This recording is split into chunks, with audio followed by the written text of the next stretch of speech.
Welcome to Childcare Conversations, the podcast where early childhood leaders like you get real-world strategies, honest talk, and a whole lot of support.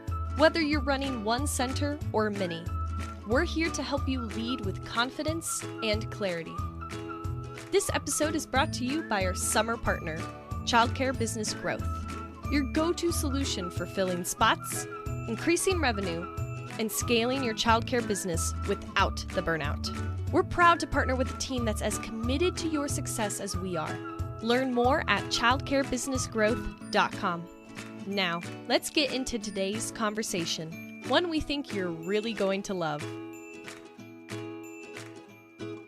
We are so excited. Today, we are actually doing a podcast from the Early Childhood Empowerment Conference in Rhode Island. And we have one of our favorite directors on with us today. And she is Miss Princess Shenette. And we have known her for about a year now. And she is a mover and a shaker in this industry. So if you don't know her, you need to, and we're happy to introduce you. And we will make sure that all of her contact information is in today's show notes. So with that, Princess, tell us how you ended up in the industry. Well, it all started, I was in New York City and I was modeling, dancing, singing, just in the entertainment business with my sister. And we came up with rap songs and we rapped with the different entertainers, Bismarck and Houdini and things like that, entertainers like that. So what happened was I got pregnant and had a baby. But you didn't think that the rap scene was where you wanted to raise that baby? No, not in that life, in that industry.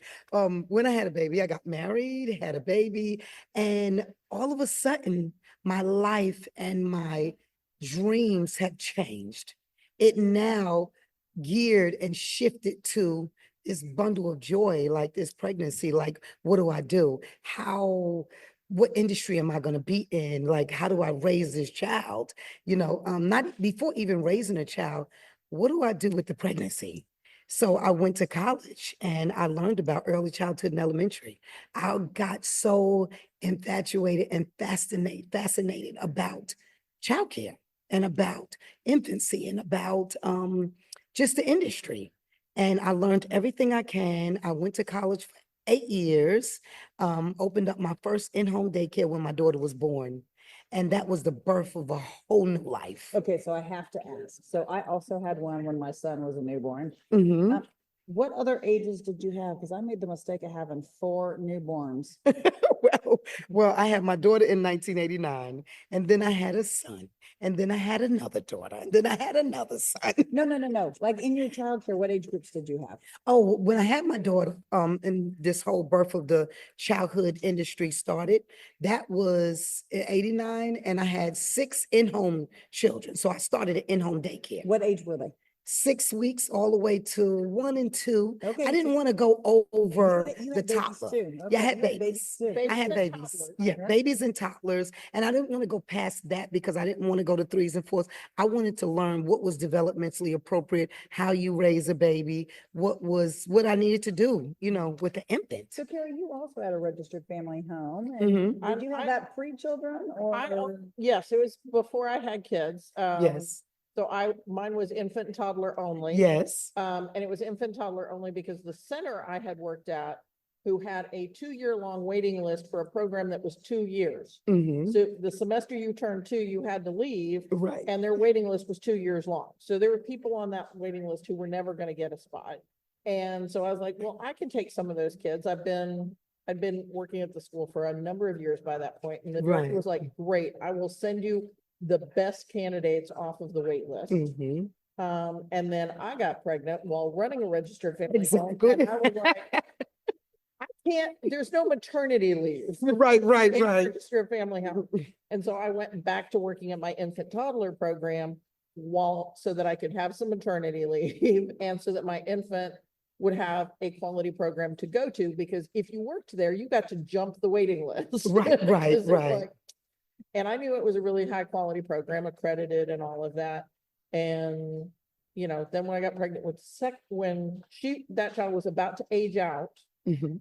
I was also pregnant with my second child. And I'm like, Well, all the places I got on the waiting list for child number one still haven't called me in 2 years. Yes. And she needs someplace to go in like 6 months. And I'm pregnant with child number two. I Right. guess I'm opening my school now. Exactly. And that's So- what I did. I had my first daughter, 89, and then I had my son and then my other daughter, and it was no going nowhere else. By that time, by 3 years of having the first three children, I had already learned. I was already in college, early childhood, got my degree in early childhood education.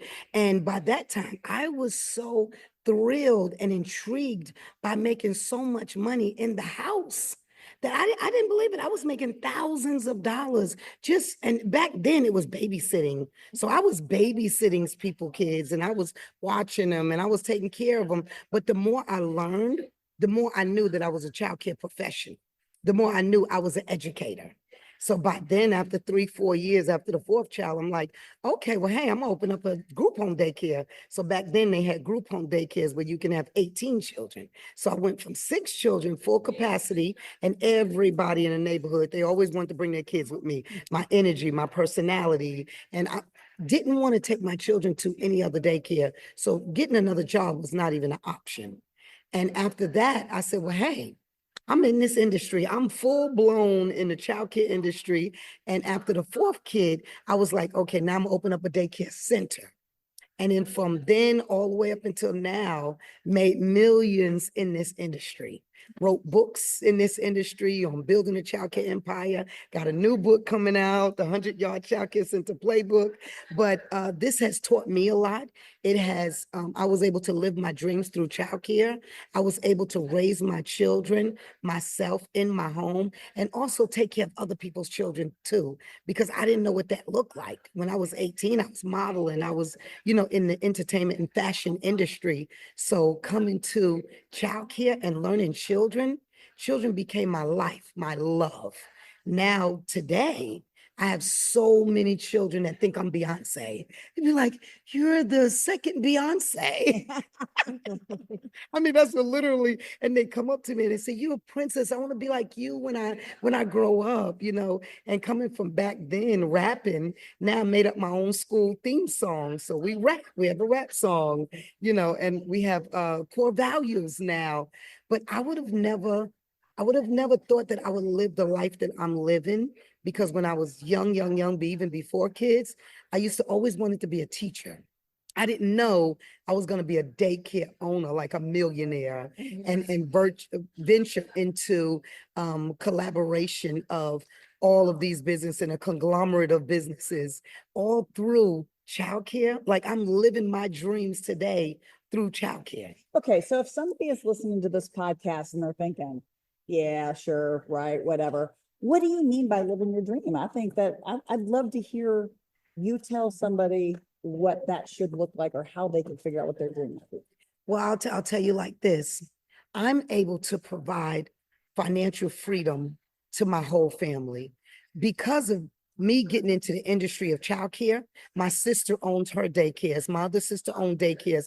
We have daycare centers in South Carolina, North Carolina, New York. Everybody got into the industry and became millionaires in this industry. And what that looks like is me able to buy my own home and to buy my children homes, to have ownership, to own land, to virtue off and buy properties. Okay, but here's the secret that I think is really, really cool. I think a little birdie told me, don't like your grandchildren have kind of like you're leaving a legacy for I'm leaving a legacy for my children's children. And my grandchildren come up to me and say, each one of them, I have 11 grandchildren, and each one of my grandchildren are picking daycares that they want. So Alicia is like, Princess, the Cedar Crest location is mine. And Kaylee Shenette is like, well, the Kennesaw location is mine. And they're now telling children, and the fascinating thing about this is my children, my grandchildren are telling children, their peers in class, do you want to open up a daycare? Like my Princess Mimi can help you open up a daycare. Like they're advertising for me. Mimi. Princess Mimi. That is my favorite. They're literally telling my Princess Mimi can open up a daycare for you. And then to see my sons coming from the NFL, from football into childcare. Like that correlation with the football and the childcare, he hurt himself, unfortunately, and he wasn't able to play football no more. But now he's in the childcare industry, and it's something he always wanted. He always wanted a Boys and Girls Club. Now he has his own Boys and Girls Club. And then my other son, that's a rapper, I never would have thought he would have been in childcare. He's the executive marketing director over all 7 of the schools. So I mean, I'm proud to be the mom that is leaving a legacy for my children's children. I'm a proud mom to be able to buy any kind of car they want to drive or travel to any kind of country, any country that they want to travel to.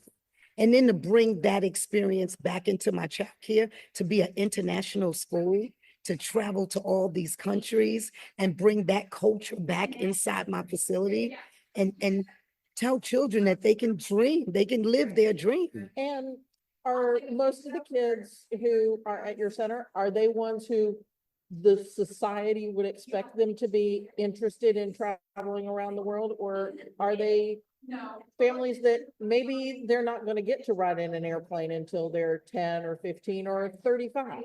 Exactly. Most of my children in my schools have never even thought of riding in a helicopter. I literally had a business partner that owned a helicopter that came to my school, and we all rode all around Kennesaw, Georgia in a helicopter. I mean, that's unheard of in childcare anyway. No childcare center has ever had a helicopter at their school, and they're riding everybody around in a helicopter. Or taking the children to different countries, going to Africa and going to Italy and going to Germany. Like we literally take our teachers and our children to around the world, different countries. So we're just like, it's just that not only am I living my dream, but they're living their dream. And I'm teaching them that the possibilities are endless.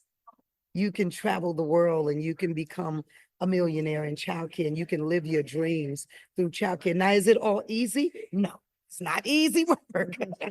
No, it was not easy. I think if they thought it was easy, they would not. It was not easy. I promise y'all, I literally was living in an apartment and couldn't even afford to pay my rent. I couldn't afford to take care of my children. I was a single mom, with these children growing up. And we strived to be the best. We prayed every single day. We put God first, and we just never gave up. I'm a go-getter. I refuse to give up. Not even now, a TV show coming out. I'm not gonna give up because I want to change lives. I want to make a difference in a child's life. I want people around me, my friends, my family, my colleagues, my students, my staff, and my parents, my community, to be able to live their dreams. And anything I can help with that, and any milestones or any stepping stones, anything I can do to make those dreams come true, I'm here. Okay, my brain just took a complete left turn. Yes. And I'm wondering, at your schools, when your son was playing professional ball, Yes. were the kids paying more attention to football because their princess's son was playing football? Yes. All the children wanted to be football players, and everybody looked up to him because he did a lot of charity work. Like everybody was like, Derek Lott, what is he doing now? Like they say, where in the world is Princess? Back then it was Derek Lott. He, played football, but he also did a lot of charity work. He also worked with autistic children. He also did handicapped children. Like he was always volunteering. He was always giving back to the community. And I instilled that in him years ago when he was raised up. And now that's what I do today. And that's what our daycare do. We give back to Must Ministries. We give back to, Goodwill. We give back to all these places for the children, even paying for them for college or helping them fill out college applications. That's what Derek Lott does now. He volunteers at North Cobb in Kennesaw. He's a football coach now because he's not playing, running a daycare center, and also helping students fill out college applications. So that's part of what we do, giving back. I mean, because kids need, it's that whole, if they can see it, they can be it. They can believe it.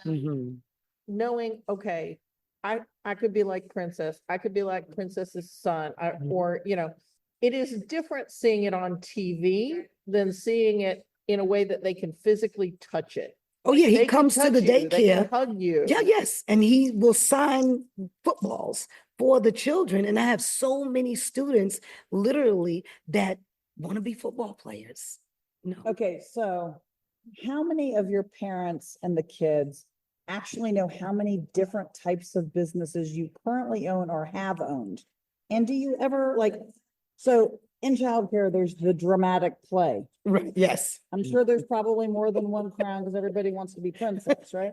But do we have, I own a trucking company? Right. And I own a boutique And I and own a boutique. Mhm. And do you have all those stations set up in your? yeah, because I do career day. So not only I do career day in high schools and my granddaughter, sometimes she loves it. Hats can you wear at career day, sweetheart? Oh, I do. Oh my God. I'm the boutique owner today. Good for I'm the truck driver owner today. I have a trucking company today. But I do those props and I tell the children that you can be whatever you want to be. It's mindset.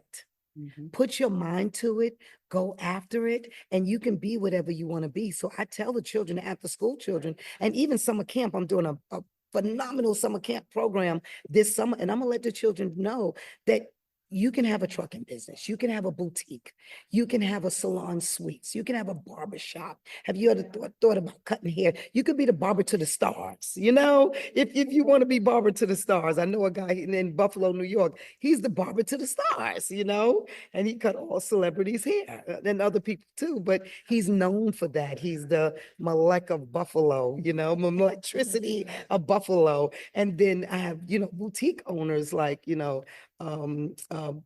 Mama D and all of them, they would come to my, salon, and I have other entertainers and celebrities. They'll come to my, salon suites, or they'll come to my boutique, and I give back though. Like, my daycare parents, I give them clothes. I let them come into the boutique and pick out whatever they want to. The staff, I let them come to my boutique and they can get outfits to wear and different things like that. So, or I'll bring some of my boutique stuff to my staff meeting and say, all right, have at it. Y'all did a real good job. So it's not all about just giving them, money at times, not, monetary. I'll give them gifts. And some of my gifts may be stuff out of the boutique or stuff, or just helping them open up their own business. How would you like to sit with Princess? And I will teach you the ropes and everything you need to know, strategic plans and strategies on opening up your own business. I've helped quite a few parents at my daycare center open up their business. They are now in business today. Awesome. Well, Mhm. that is just fascinating. Yeah, I love it. I love my life. I love my this childcare industry. I love giving back, and I want to continue that success. I want to continue. Well, I think you've got a good road ahead of you, and I know you've also started thinking about your retirement plan and all Yes. of the transitions, and I know that that's kind of one of the things in the front of your mind now is setting everybody up for the next stage of those businesses. And For Germany, opening up a daycare center in Germany. yeah. Where I was born and on base on Frankfurt, Germany. I'm gonna open up a daycare there, and that will be the last daycare that I open up will be in Frankfurt, Germany. And I plan on The traveling there. last one that you own. The last one that I own. That is planned right now. I Right. have a mother who retired 3 times. Right. So Right, exactly. I'm So familiar with retirement plans. They don't Mhm. always work out. She got another business idea and another business idea. and opened up another business. But I plan on retiring in 5 years, and I'm giving it all to my children, my children's children. So I'm building generational wealth. Yeah. And that's not just in childcare. You have to have other streams of income and properties and investment properties and real estate. So we have real estate too.